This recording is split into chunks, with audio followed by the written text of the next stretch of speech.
La sequía extrema en Irak reveló una ciudad palaciega de 3.400 años sepultada por el río Tigris. Una ciudad entera de la era de bronce emergió del río Tigris, al sur de Irak, que se mantuvo oculta durante más de 3 milenios debajo del agua. El sur de Irak es una de las regiones más afectadas por la crisis climática. Para evitar que los cultivos se sequen, los agricultores locales han optado por extraer volúmenes considerables de agua del río Tigris, que nunca había estado tan seco en milenios, específicamente del embalse de Mosul, una de las reservas de agua dulce más importantes del país. Bienvenidos a un nuevo vídeo. Si te gusta este tipo de contenido, suscríbete a nuestro canal. Es gratis. Comencemos. Aunque los tiempos cambian a la misma velocidad que el propio caudal del río, represado ya desde el nacimiento en Turquía y cada vez más menguado, se cree que fue hasta 7 veces mayor en la antigüedad. No solamente el gran río ha modificado su fisionomía y las ciudades que se asentaron en sus orillas se han convertido en polvo, también los nómadas de la región han troncado su vida, sin cortapisas como el horizonte estepario. El Éufrates medio y el río de Jabur, su principal afluente, han sido durante siglos el hábitat de grupos árabes musulmanes, pero también cristianos y judíos, y de kurdos y turcumanos, que viven en la fértil planicie de Yeziré, en el noreste de Siria, junto a la frontera con Irak. De estas regiones proceden las tribus más antiguas y con las tradiciones más arraigadas. El río Éufrates arropa junto con su eterno vecino el Tigris, el creciente fértil, la cuna de la civilización. Es el latido de la estepa en la que se escribió el capítulo más antiguo de la historia, Mesopotamia. Más de 600 kilómetros de fertilidad y de respiro que entrelazaban retazos muy largos de historia en la que también caben griegos, romanos, bizantinos y árabes.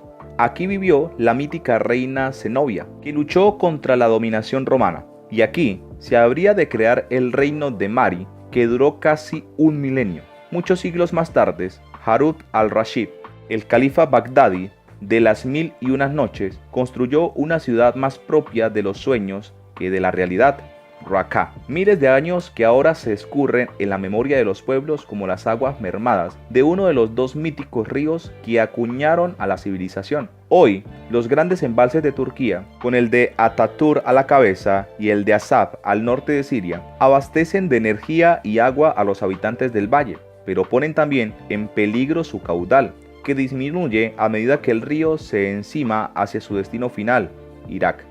La contaminación de las aguas y los faraónicos proyectos hidráulicos de Turquía, cuyas obras ya han reducido en un 40% el caudal sirio, crean tensiones entre los tres estados, cuyo entendimiento en la materia de distribución del oro azul es más táctica que explícita. Los acuerdos existen en teoría, y no siempre consigue satisfacer a los tres. La extracción excesiva mediante bombeo y canalizaciones perjudican su caudal, y la agricultura de secano se ha sustituido en algunas zonas por el cultivo intensivo de maíz y del algodón, uno de los que más regadío requieren y de los que más contamina.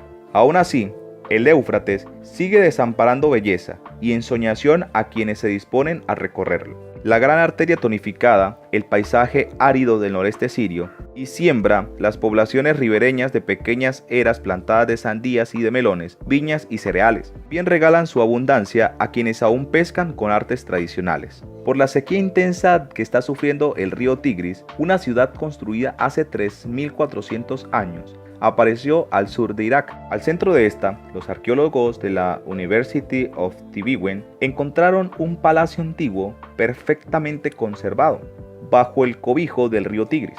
A lo largo de los caudales del Tigris y el Éufrates se cimentaron las bases de las primeras civilizaciones poderosas de la humanidad. Algunas de las ciudades más activas a nivel económico, comercial y político se erigieron al margen de estas dos corrientes fluviales. Aún hoy, a pesar de la sequía, son dos de las más nutridas en Medio Oriente. Tal fue el caso de la ciudad reciente encontrada al sur de Irak, antes cubierta bajo el cobijo del río Tigris. No se tenía registro de las estructuras que antiguamente sirvieron como palacios y murales. Según los hallazgos del equipo de la University of Tübingen, en colaboración con la Organización de Arqueología de Kirguistán, los arqueólogos encontraron lo siguiente. La ciudad incluía un palacio de paredes conservadas a altura de 7 metros. En el interior había cámaras que alguna vez habían sido decoradas con murales pintados, según explican los arqueólogos en un comunicado. Los científicos a cargo del proyecto de investigación convinieron referirse al sitio como Kemune. A partir de las dataciones realizadas sobre los vestigios, explica Life Science, es posible que el asentamiento haya alcanzado su auge durante el Imperio Mitanni, reino del cercano oriente que gobernó partes de Siria y del norte de Mesopotamia, desde el siglo XV hasta el siglo XVI a.C. Otro ejemplo es la colonia de Tel Kamul, donde emergieron varios yacimientos del 3000 a.C.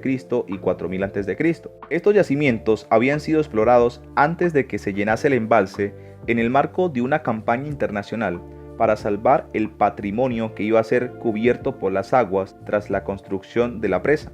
Pero con el reciente retroceso del área inundada, ha surgido también el Tel Meribet, con restos de 9000 a.C., y donde se construyó la que es históricamente considerada la primera muralla siria en la zona, de unos 11.000 años de antigüedad.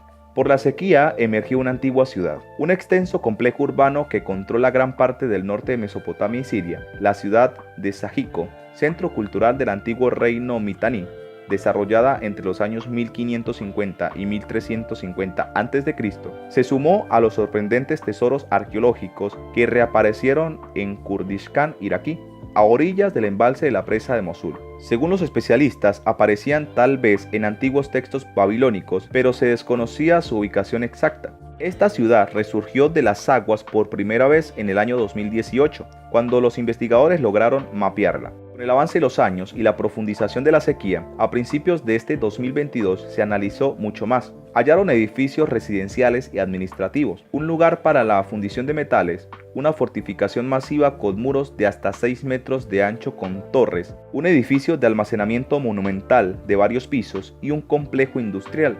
Los arqueólogos trabajaron bajo presión para excavar y documentar rápidamente al menos una parte de esta ciudad antes de que volviera a sumergirse.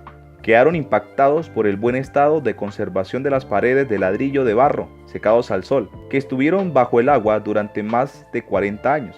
Esto se debe a que la ciudad fue destruida por un terremoto alrededor del año 1350 a.C., durante la cual partes superiores de la muralla se derrumbaron y enterraron los edificios. También encontraron 5 vasijas de cerámica que contenían un archivo de más de 100 tablillas cuneiformes, hechas de arcilla sin cocer del periodo asirio medio y después de aquel terremoto. Algunas aún se encuentran en sus sobres y en buenas condiciones. Los investigadores esperan que este descubrimiento proporcione información sobre el final de la ciudad del periodo Mitanni y el comienzo del dominio asirio en la región. Para evitar el deterioro cuando el nivel del agua vuelva a subir, los edificios excavados se cubrieron completamente con láminas de plástico, relleno de grava como parte de un extenso proyecto de conservación financiado por la Fundación Gerda Helke. Cuéntanos su opinión en la cajita de comentarios. Si el vídeo te ha gustado, dale like, suscríbete y no te olvides darle a la campanita para que no te pierdas próximos vídeos como este. Hasta la próxima.